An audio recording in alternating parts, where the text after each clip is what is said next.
Bien. Vamos a proceder con la presentación de credenciales del embajador Carlos Alberto Raimundi, representante permanente de la República de Argentina ante la Organización de los Estados Americanos. Presentes en esta ceremonia virtual están el embajador Raimundi, nuevo representante permanente de la República Argentina, el secretario general de la Organización de los Estados Americanos, Luis Almagro, el presidente del Consejo Permanente ante la Organización de Estados Americanos, Luis Cordero, representante permanente de Honduras, y el secretario general adjunto ante la Organización de los Estados Americanos, embajador Néstor Méndez. Sin más, vamos a proceder con la ceremonia y le doy la palabra al embajador Carlos Alberto Raimundi, representante permanente de la Argentina. Embajador, tiene la palabra.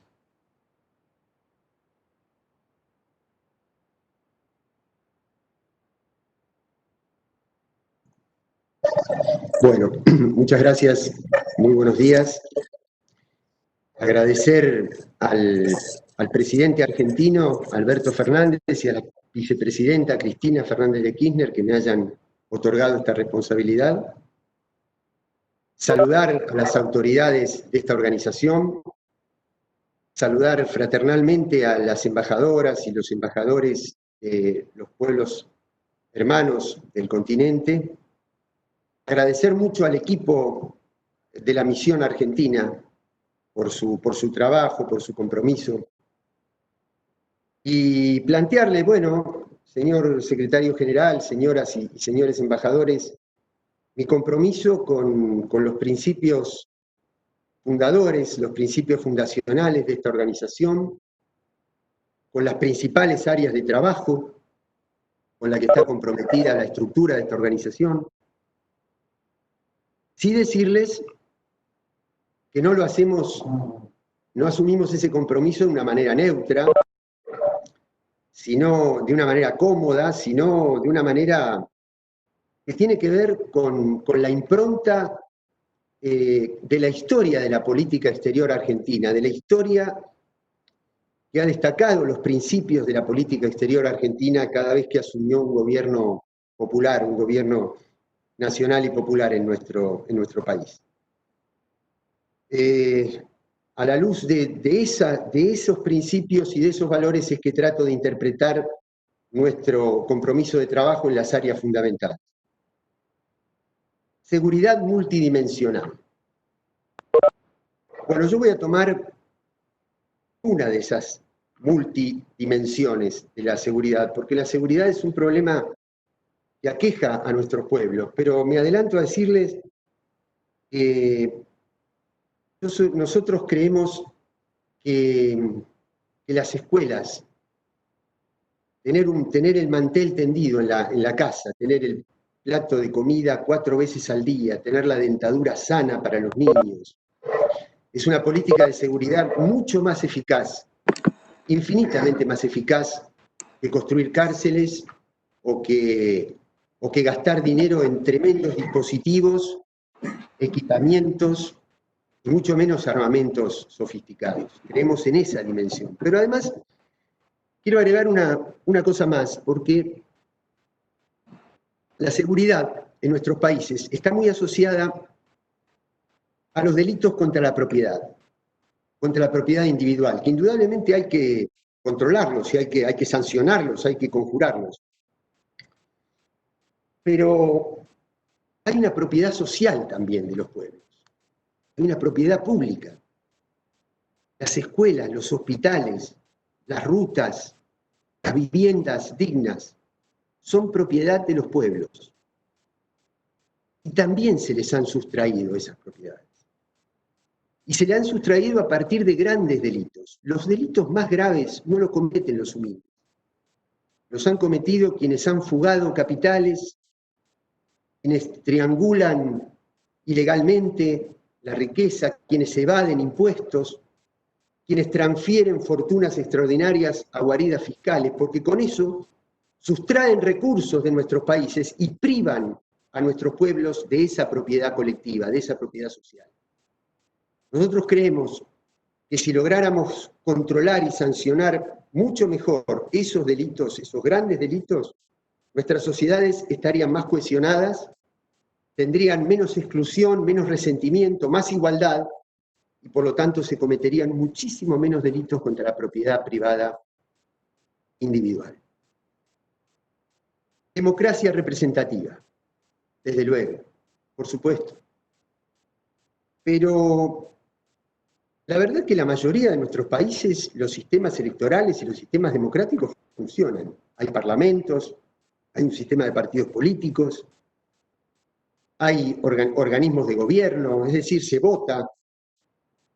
Y muchas veces cuando vemos los resultados en los pueblos, en las personas, vemos que en tantos casos se han incrementado la crisis, la pobreza, el endeudamiento, la desocupación. Entonces uno se pregunta, y al mismo tiempo un proceso de concentración monopólica de la riqueza.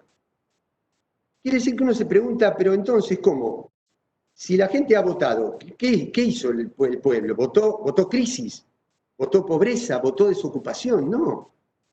Entonces ahí hay algo que distorsiona la voluntad popular.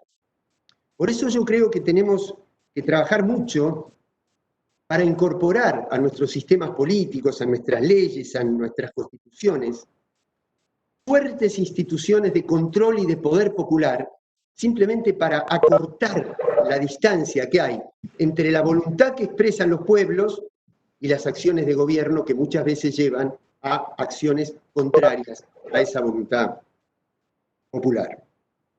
Ahora sí. Desarrollo. Es decir, termino el punto anterior diciendo, tenemos que hacer que estos sistemas sean mucho más permeables a la voluntad de los pueblos que a las presiones de los grandes poderes. Esa es la idea rectora. Desarrollo, desde luego, también, compromiso con el desarrollo, pero también aclarar que para nosotros el principal objetivo de la economía no son las cifras, no son los números estadísticos. Desde luego que procuramos y estamos convencidos de que tiene que haber números ordenados, pero el objetivo central, el objetivo final de la economía es la persona humana, es el pueblo, son los derechos, es la igualdad. Entonces, frente a aquellos que creen que son los grandes indicadores macroeconómicos los que van a generar la distribución de la riqueza, la experiencia que nosotros acarreamos es que es la distribución lo que genera el crecimiento colectivo y la igualdad. Siempre va a estar presente la palabra y el valor de la igualdad. La carta de la Organización de Estados Americanos en muchos pasajes habla en algunos de reducir la pobreza, en otros de erradicar la pobreza. No es menor, no es formal esa diferencia. No es lo mismo reducir, o por lo menos cómo lo interpreto. Si uno dice reducir, es ponerle límites a un hecho que es inexorable. La pobreza es una cuestión propia de la condición humana, de la condición social, y trataremos de limitarla. Nosotros queremos luchar y estamos comprometidos no en luchar para ponerle límites a un disvalor como la pobreza, sino para construir un valor como la igualdad. Porque para nosotros, y habla la carta de la pobreza crítica, ¿no? Para nosotros toda la pobreza es crítica. Porque si hay tantas fortunas que se han concentrado en el mundo, si hay tanto gasto militar, y al mismo tiempo hay capacidad financiera, capacidad tecnológica para terminar con los problemas de la pobreza, del agua potable, de las grandes enfermedades, y no se logra transferir esos recursos, una parte mínima aunque sea de esos recursos, que financieramente se podrían recuperar en un enter de computadora por la rapidez que tiene la multiplicación financiera de la riqueza. Si no lo podemos aplicar para reducir esos males, Ahí es donde está la crisis moral, la crisis estructural del sistema. Por eso toda la pobreza es crítica. La pobreza no es un hecho de la naturaleza. Es un hecho que responde a la mala administración de los recursos públicos a través de la economía y a través de la política. No estoy criticando desde fuera, estoy hablando de un compromiso a asumir. Asumir en función de la igualdad. Para nosotros ese valor es fundamental, es absolutamente necesario construir una plataforma de igualdad en un umbral mínimo de derechos, de posibilidades, para que a partir de allí sí todos los seres humanos puedan elegir el camino para ser diferentes, para expresar sus particularidades. Derechos humanos. No voy a abundar. Creo que hablé de derechos humanos desde la primera palabra que dije. Y además, el cariño, el recuerdo que nosotros tenemos por la misión de la Comisión Interamericana de Derechos Humanos en aquel septiembre de 1979, que fue un punto de inflexión en la feroz dictadura que estábamos viviendo en ese momento. Voy concluyendo, señor secretario general, decir que hay ejes que van a atravesar todo nuestro trabajo. Uno de ellos, el respeto, el diálogo, la comprensión, la comunicación con los pueblos originarios. En una región que está asignada por la plurinacionalidad, por la pluralidad de culturas. Construir una nueva relación entre la sociedad y la naturaleza y el medio ambiente. Y la perspectiva de género, que seguramente sea, a mi juicio, tal vez la revolución más potente de toda la historia de la humanidad. Decirle finalmente que hoy, 17 de agosto, se cumple 170 años de la muerte física del libertador general San Martín. El libertador que junto con otros libertadores, con Bolívar, con Sucre, con O'Higgins, con Martín Miguel de Güemes, con Macacha Güemes, con Juana Zurduy, con Artigas, con Belgrano, encabezaron esa gesta que unió al pueblo porque San Martín formó un ejército de liberación, expropió grandes fortunas para financiar un ejército emancipador y lo hizo con mulatos, con indígenas, con campesinos, con trabajadores, con criollos, y no solamente entendió esa unidad, sino que además entendió otra cosa que es fundamental, que es que no es la lucha de un país, es la lucha de todo un continente. Y por eso, trayendo a la actualidad esa gesta histórica de la emancipación contra la ocupación extranjera, es que les voy a pedir nuevamente el apoyo, la ayuda, para lo que sería la actualización de esa causa para nosotros, que no es una causa argentina, es una causa de todo el continente, para que la potencia extranjera que ocupa en este momento las islas del Atlántico Sur, que depreda recursos naturales que son propiedad de quienes habitan estos territorios, quienes habitamos estos territorios, simplemente cumpla las normas y las resoluciones del derecho internacional. Eso es nuestro pedido fundamental.